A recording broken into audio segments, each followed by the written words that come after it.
Too often. Okay, we're live. Okay. Hi, this is William Ramsey. Welcome to William Ramsey Investigates. On tonight's show, of a very special guest. She just published a book in July.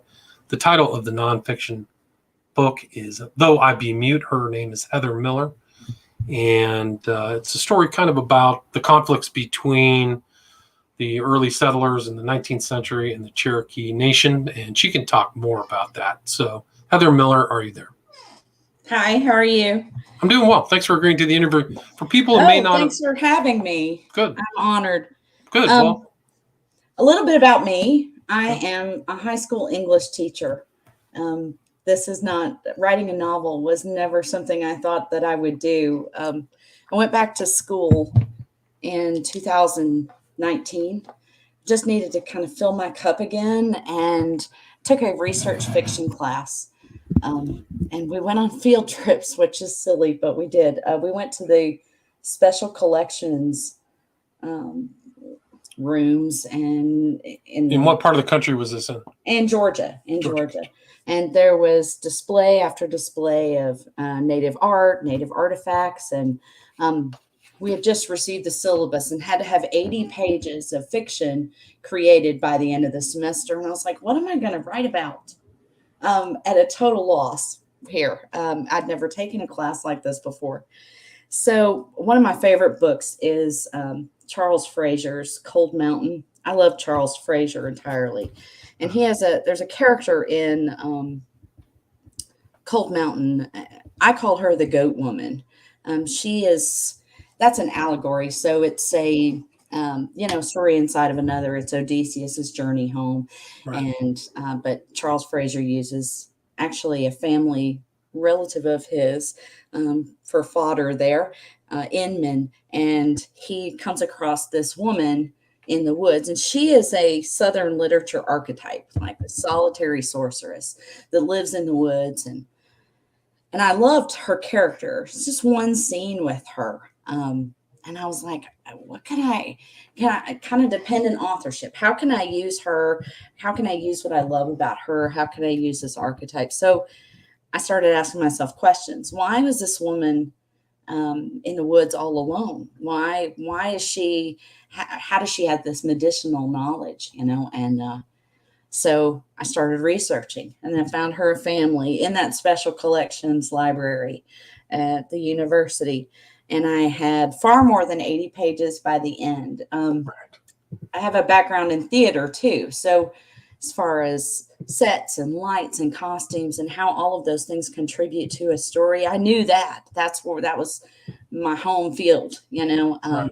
But putting it on the page gave me a joy like none other that I had experienced. It's like the love child of English and theater is writing a novel.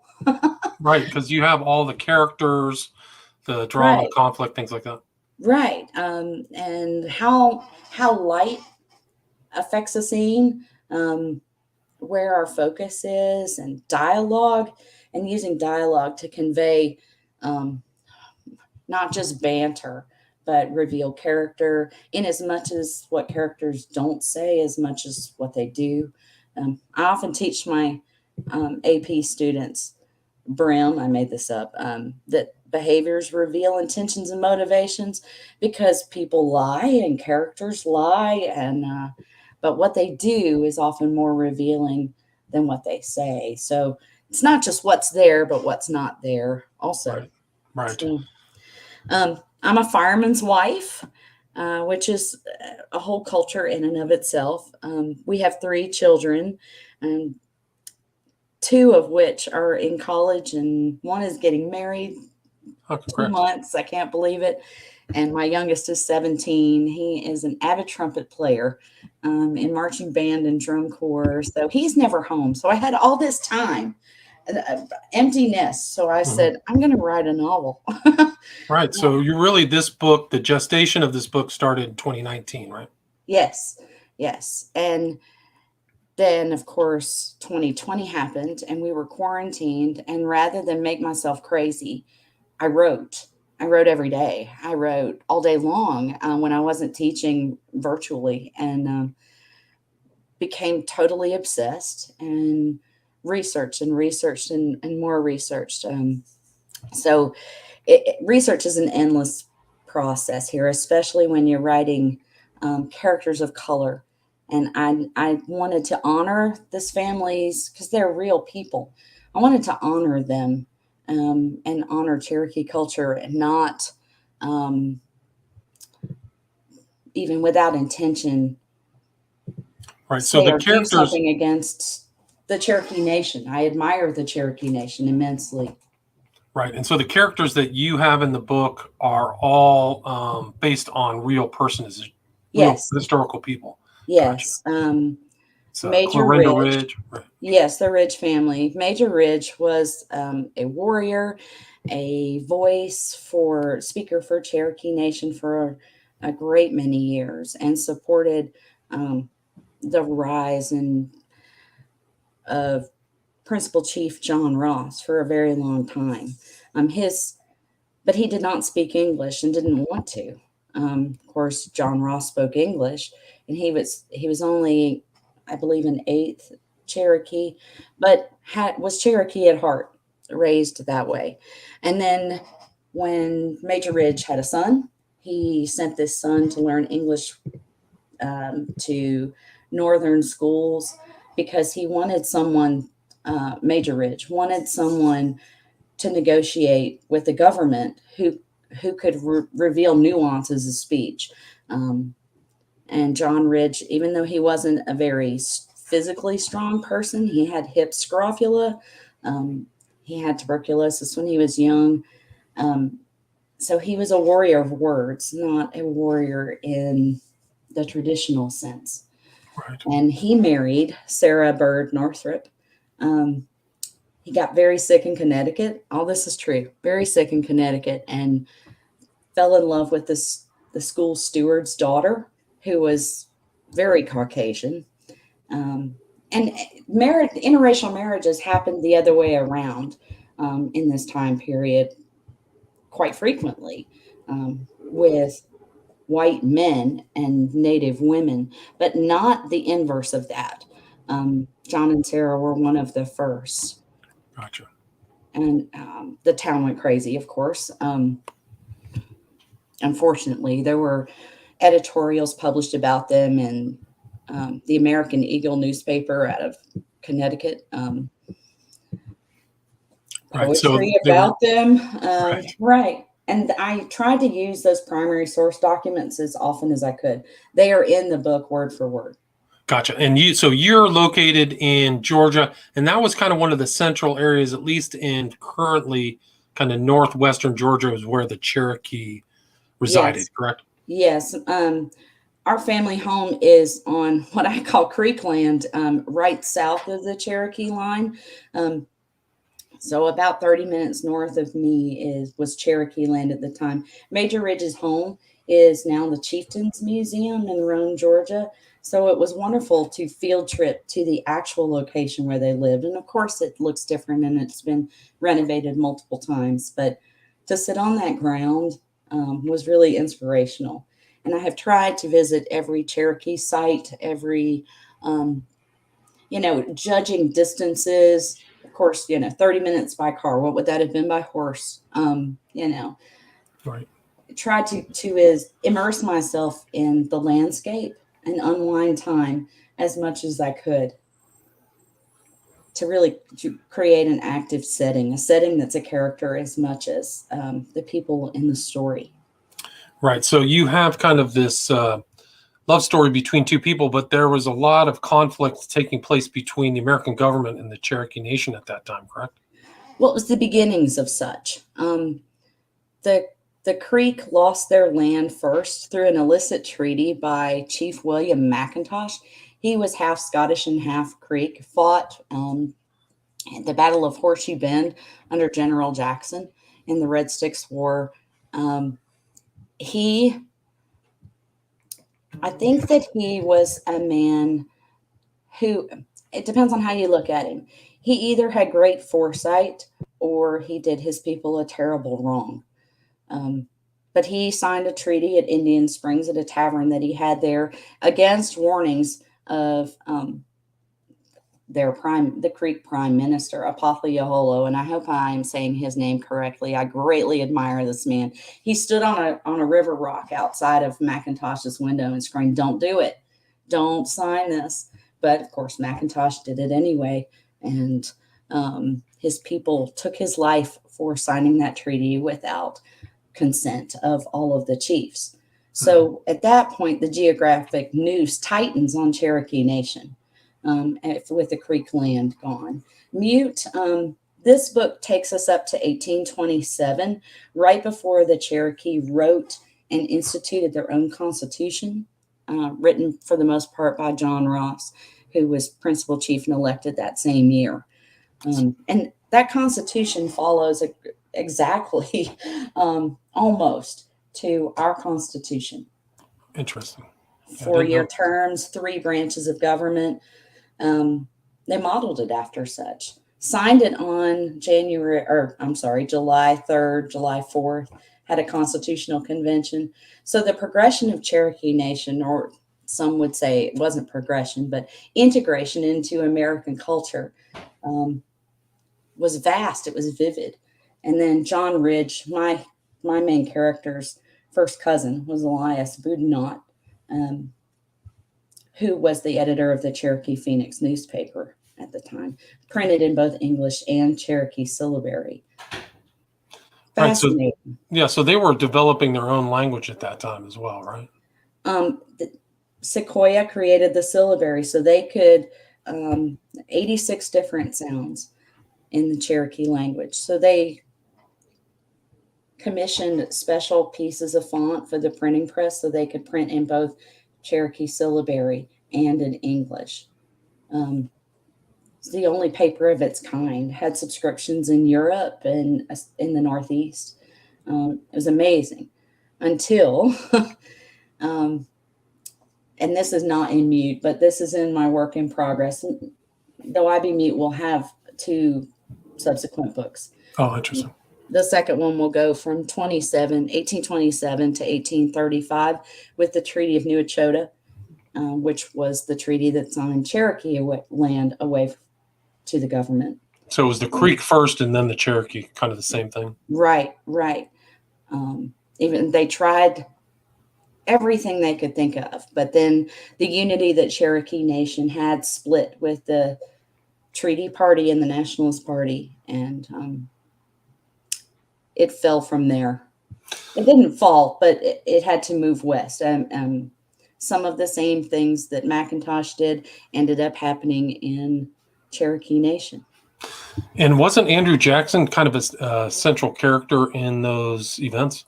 He will be. Yes, he's going to be a central character in the second book. Right now, the title of that is Yellowbird Song. Mm-hmm. I don't know if that will stay, but that is the working title right now. And yes, Andrew Jackson is most pivotably a character. My husband and I just followed the trail. We did a major road trip. We followed the Trail of Tears, stopping along the way. Our first stop was at the Hermitage at Andrew Jackson's house. Right. I just read Stephen Inkeep's Jackson Land and really wanted to see it. We took the house tour, and there was not one mention by the guide of Indian removal. It broke my heart. Wow. I was like, really? We're just going to ignore that? Right. That's a huge story, too. Right. We're just going to. And there was a few displays within the museum itself that's on site, but nothing in the house tour itself. And maybe that's not what its intention was, but I was a little disappointed in that. But that was also kind of one of Jackson's kind of central things, is that he was an Indian fighter, right? Yeah. Yes, as soon as he was elected, it was one of his pivotal pieces of legislation that he wanted to promote, the Indian removal.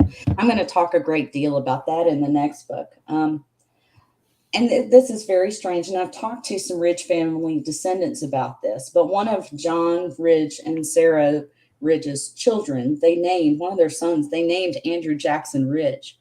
Oh, wow. And I was like, why? Why would they do that? And she was like, that's the $100 million question. Why would they do that? So there's got to be, I know there was a closed door meeting between John Ridge and President Andrew Jackson. What was said there?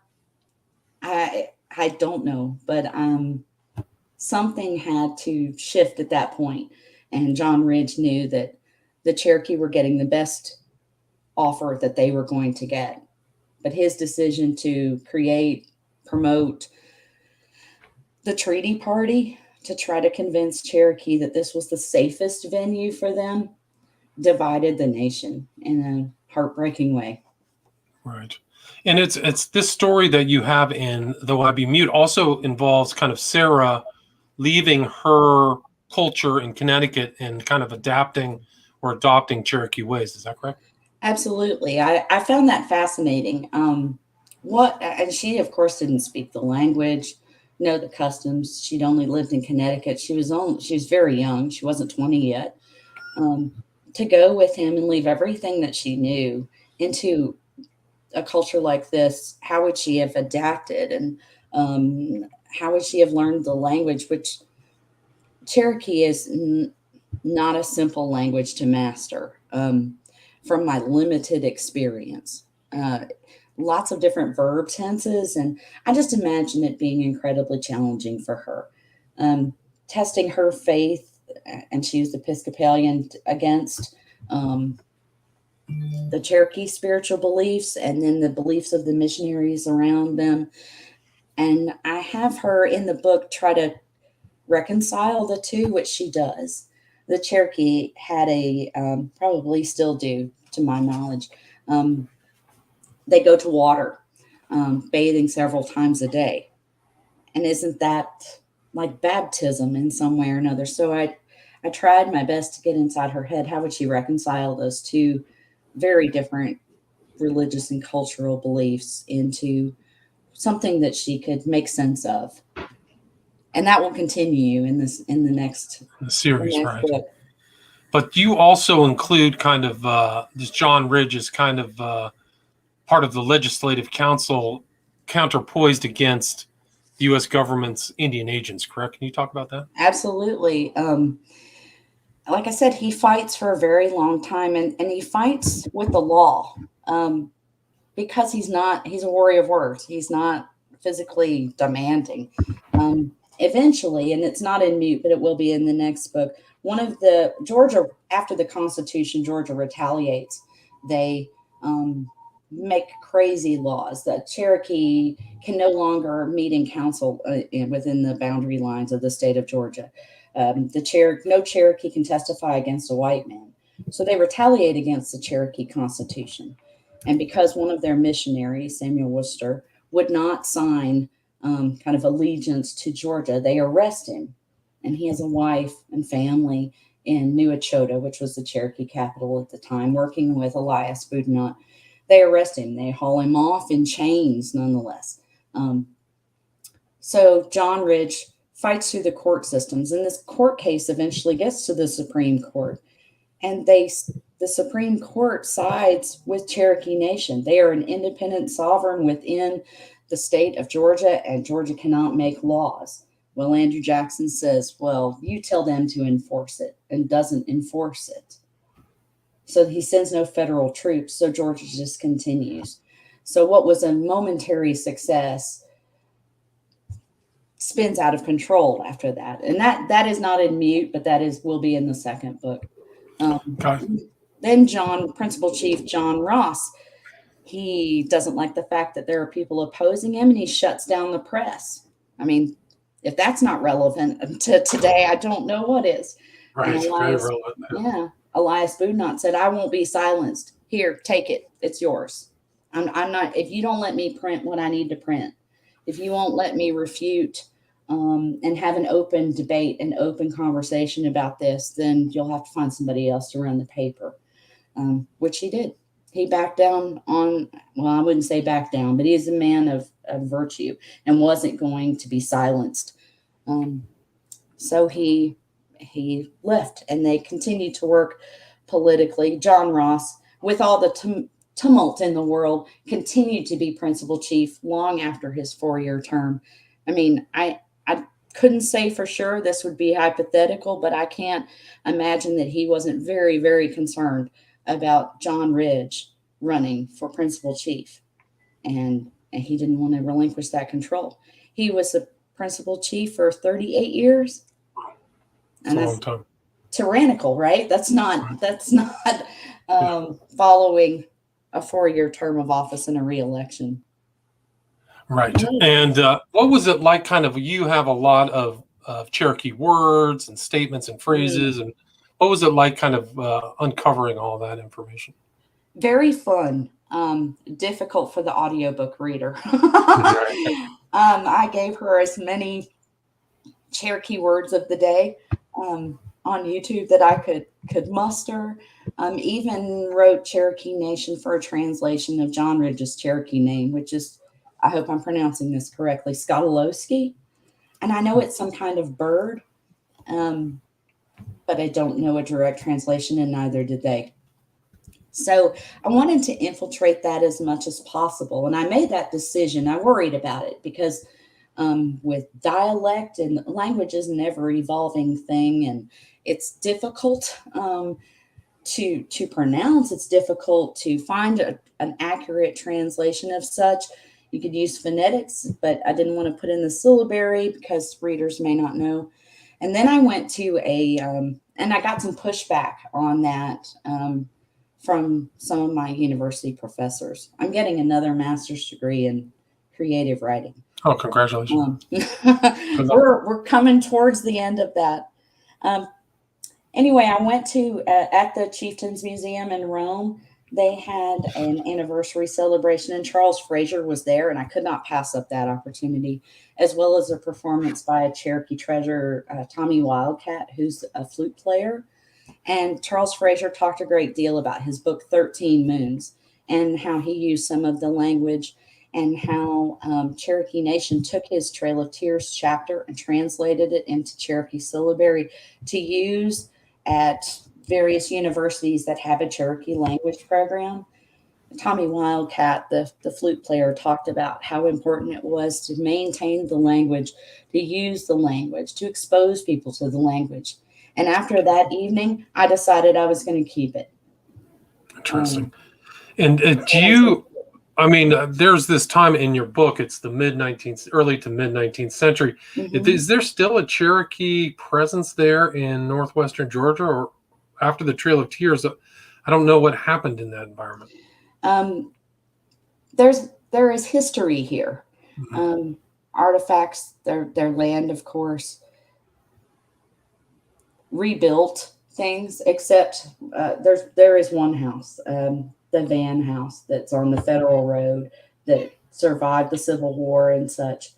I hate to speak for Cherokee Nation. I am not Cherokee. My husband has a descendant, not just blood quantum, but we've tracked it through an immigration roll in the Carolinas. Last name was Walking Stick. So I'm connected by marriage, but the fascination with this story, the obsession with these people's genocide that they experienced at the hands of the American government became something that I think is missing in our American story. It's forgotten, and it shouldn't be. It's forgotten, yeah, that's really what it is. It's forgotten, and that bothers me. And I want my students, I want anybody just to know what these people suffered and endured and managed to thrive. Like I said, my husband and I did go out to Oklahoma this summer. It was a fun trip. We got out there and we were in the Ozark Mountains. I'm like, this looks like home. You know, this looks like, minus the pine trees, this looks like North Georgia, until I imagine those new settlers out there put a shovel in the ground and found rock, found lots and lots of rock. I can only imagine when you're growing your livelihood, how difficult that was. Whereas Georgia has vast farmland, fertile soil. So. Right. And the Cherokee had been there for hundreds and hundreds and hundreds of years, right? Thousands of years. Right. The land of their ancestors, of course. But John Ridge held Cherokee sovereignty, Cherokee's right to be a community.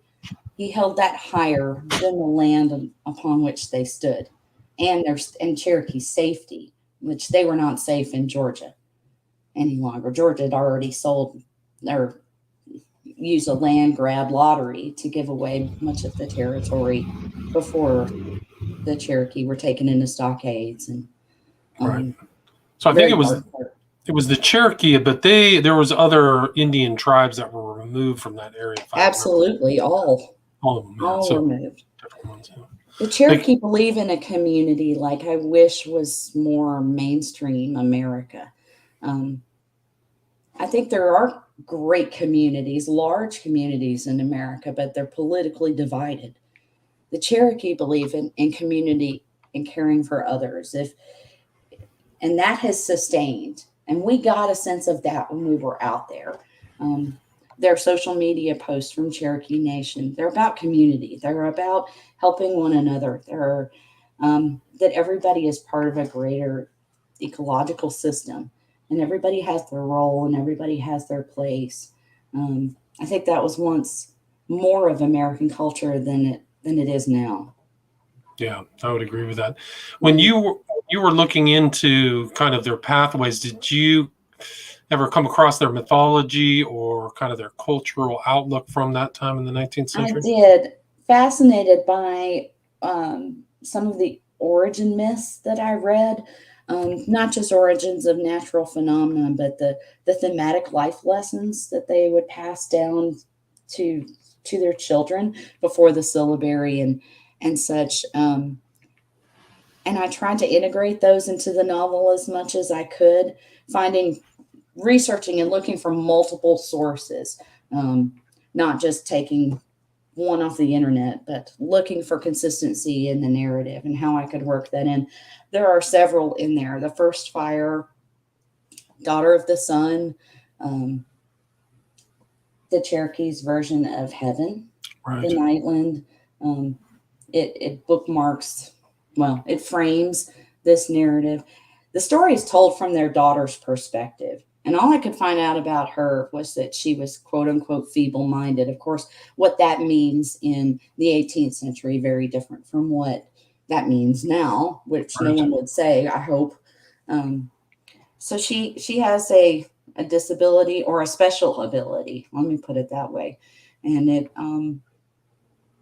has to do with the theme of the overall book, that sometimes we are mute to those we need to hear us the most.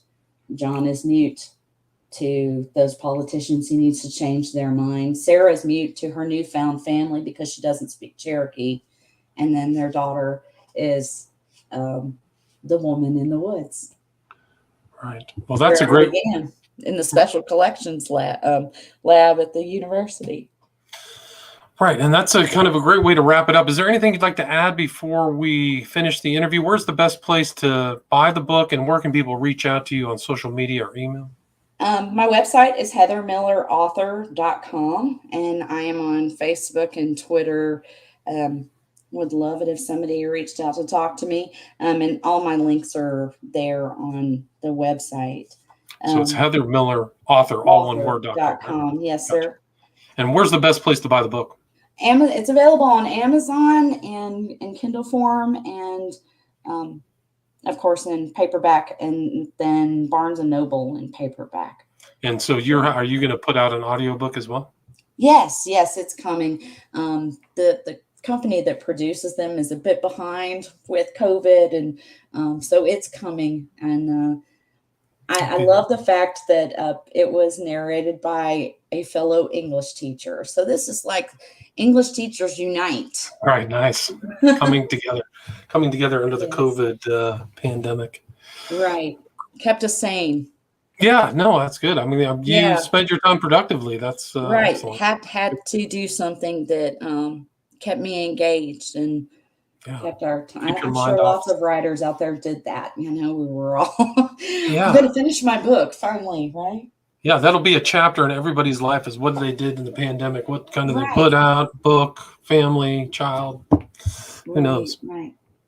So again, the author's name is Heather Miller. Title of the book is Tho I Be Mute, and it can be found on Amazon, and her website is heathermillerauthor.com, all one word. Thank you so much, Heather. Thank you for having me. All right, great. All right, so that piece is done. So that video will go out to YouTube.